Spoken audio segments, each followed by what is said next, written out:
Là, sur celui-là, un truc super important, c'est de bien comprendre au niveau chimique ce qui va se passer. Parce que tout ce que vous allez vers vous comme action sur le pilote est directement lié à ce qui est en train de se passer d'un point de vue chimique. Donc c'est une synthèse d'ester. Je vous rappelle, un ester, c'est vous prenez un acide carboxylique, vous prenez un alcool et vous les assemblez ensemble. Ça libère de l'eau. Ok. Alors cette réaction, c'est une réaction qui a besoin d'être catalysée. C'est-à-dire que vous avez besoin qu'elle soit rapide pour ne pas passer 3 jours à faire votre manip, donc vous avez besoin qu'elle soit catalysée. Donc comme un catalyseur qui est de l'acide sulfurique, en petite quantité. Et ensuite, c'est une réaction qui est équilibrée. Donc ça veut dire que si vous faites juste le mélange, eh bien vous allez avoir peut-être, je dis un chiffre au hasard, mais c'est un tiers ou la moitié de votre réactif qui va réagir pour donner le produit. Donc déjà à la base, vous avez un rendement qui va être extrêmement mauvais puisque vous allez avoir qu'une seule partie de votre réactif qui va réagir. Donc, imaginons que vous sortiez ensuite le produit dans ces conditions-là. Ben, en gros, vous avez la moitié de vos matières premières que vous mettez à la poubelle pour rien. Donc le principe de la manip, c'est de faire ce qu'on appelle un déplacement dynamique d'équilibre. C'est-à-dire qu'en fait, comme votre action est équilibrée, si vous retirez les réactifs, si vous retirez les produits, ben, il ne reste que les réactifs dans la sauce. Donc ces réactifs, ils vont de nouveau réagir pour générer des produits. Vous retirez de nouveau les produits, et ben, les réactifs qui restent vont réagir à nouveau pour produire les produits. Vous comprenez le principe? Donc là, le but du jeu, c'est de retirer les produits au fur et à mesure pour obliger les réactifs à réagir ensemble de façon à aller jusqu'à un rendement de 100%. Alors, au niveau du chargement, vous allez faire comme à côté, vous allez passer par le R11 avec une aspiration sous vide pour le chargement. Donc, le branchement du tuyau flexible se fait ici. Et la ligne de vide que vous allez utiliser, c'est celle-là.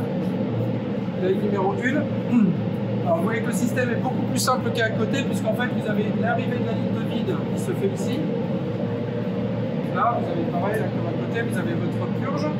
Et vous avez directement la valve ici qui fait la mise à l'atmosphère. Donc si vous voulez tirer sous vide, vous mettez le vide sur le R11 et du coup ça va directement aspirer là-bas.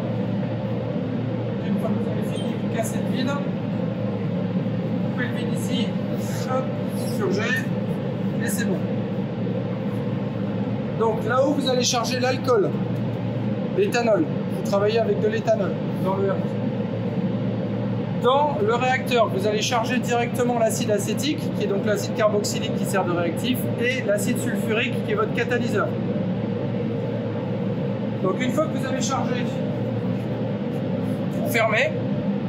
Donc là,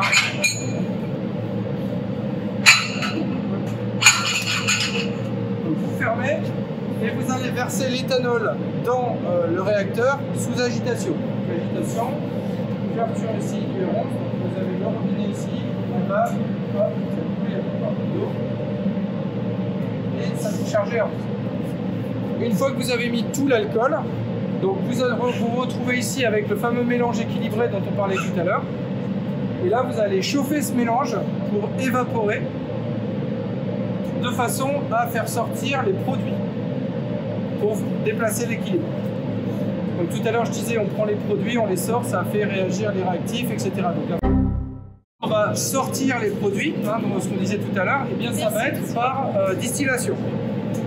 Donc vous avez, ça c'est l'agitateur, hein, comme à côté, et vous avez la colonne de distillation qui est ici. Alors vous voyez, c'est pas le même modèle que celui d'à côté, c'est un modèle de colonne garnie. De nouveau, par contre, elle est calorifugée de façon à en augmenter l'efficacité. Ok, donc l'agitation, on distille. Alors, on parlera des composés chimiques après. Vous distillez. La première chose qui va être distillée, c'est un mélange d'ester, donc le produit que vous voulez obtenir, et d'éthanol. Donc ça, vous voulez le récupérer. Avant de le récupérer, vous allez positionner la colonne en reflux total pour qu'elle ait la meilleure efficacité possible. Et le train commencera à prélever qu'une fois que vous aurez établi le régime de reflux total. Donc, sur les pilotes 14 et 15, vous aviez la colonne, un condenseur, ensuite une ligne de liquide, et vous aviez une bifurque et 2 robinets. Ça, c'est facile, vous régliez les robinets pour savoir si vous faisiez partir le liquide d'un côté ou de l'autre. Là, on a un système différent puisqu'on a 2 condenseurs. Donc le premier condenseur qui est le E71, ce qui condense, donc ça descend derrière, là, ici, ça arrive là.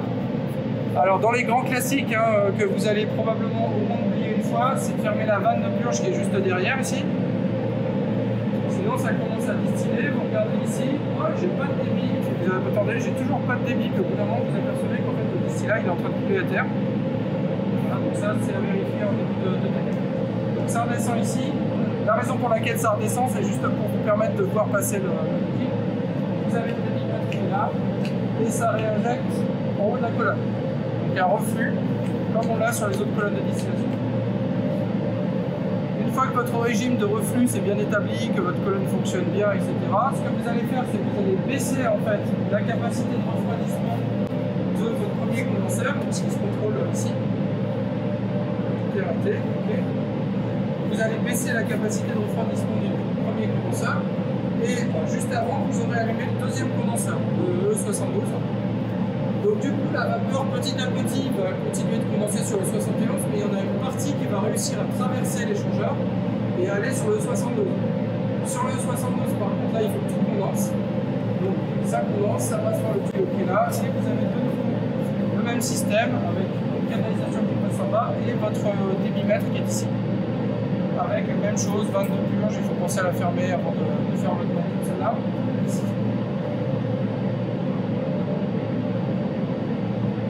Ok, donc là ça remonte, ça passe en refroidisseur cette fois-ci, hein, la logique c'est la même que celle qu'on avait sur le 14, c'est-à-dire qu'à la sortie du condenseur, votre liquide il est encore chaud. Donc vous avez un refroidisseur, ça passe, alors pareil, là vous allez avoir besoin des deux recettes.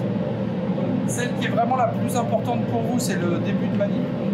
Je vous invite à faire le début, passer le début sur le débuteur. Et ça va venir donc dans le R82. Donc là vous aurez l'ester plus éthanol, 50-50 à peu près. Une fois que la totalité de l'ester a été distillée, vous allez voir que la température en tête de colonne là-bas va augmenter et vous allez commencer à distiller le mélange eau-éthanol. Ce mélange eau-éthanol, vous le récupérez sur le R81, ça se règle ici. Et une fois que vous avez fini d'évaporer l'éthanol, il ne vous reste donc dans le réacteur plus que de l'eau et de l'acide sulfurique. Donc quand vous atteignez les 100 degrés là-haut, c'est que vous n'avez plus que de l'eau dans toute la colonne, et là vous arrêtez la distillation, vous arrêtez le chauffage, vous passez en mode froid et vous refroidissez tout ça. Et donc en fin de manip, vous sortez ici un résidu qui est a priori décomposé que d'acide sulfurique et d'eau. Ici, ça c'est dans l'hypothèse d'un rendement à 100%. Ici vous avez un mélange eau-éthanol. Et là vous aurez un mélange éthanol-ester. Ça veut dire qu'à la fin il faudra que vous fassiez des dosages ou des mesures de densité, enfin ce qui va bien pour faire les analyses des différentes fractions qui sont là, pour pouvoir faire vos bilans de matière et vos calculs de rendement. Alors au niveau stoichiométrie, vous avez entendu que là c'est ester-éthanol, là c'est eau-éthanol. La réaction chimique, c'est l'acide acétique plus l'éthanol qui donne l'ester. Ça veut dire que, comme c'est à chaque fois ici, surtout là, c'est du 50-50 à peu près, ça veut dire qu'en gros, il faut mettre au moins 2 fois plus d'éthanol qu'on en a vraiment besoin. Et en pratique, on mettra 3 fois plus d'éthanol que ce dont on a besoin pour juste faire la réaction. Parce qu'à chaque fois que vous avez une molécule d'ester, en gros, il y a une molécule d'éthanol qui vient réagir, qui a donné naissance à cette molécule d'ester, et il y a une molécule d'éthanol qui va partir avec la molécule d'ester pour venir dans 80. Voilà. Donc on a besoin d'avoir beaucoup plus d'éthanol que d'acide acétique. Voilà, sinon rien de spécial. Hein. Le chauffage c'est là, les différents condenseurs, ça c'est le condenseur, le deuxième condenseur, le refroidisseur, et c'est tout. Là, au niveau manip, la difficulté sur celui-là, c'est le début. C'est-à-dire le début de la distillation, il faut vraiment que vous êtes à 72 degrés en tête de colonne, ça veut dire que vous êtes en train de distiller le ester. Et dès que ça passe à 4,78, ça se fait relativement vite. C'est que vous êtes passé sur le mélange eau-éthanol, il faut basculer sur la deuxième recette. C'est bon ?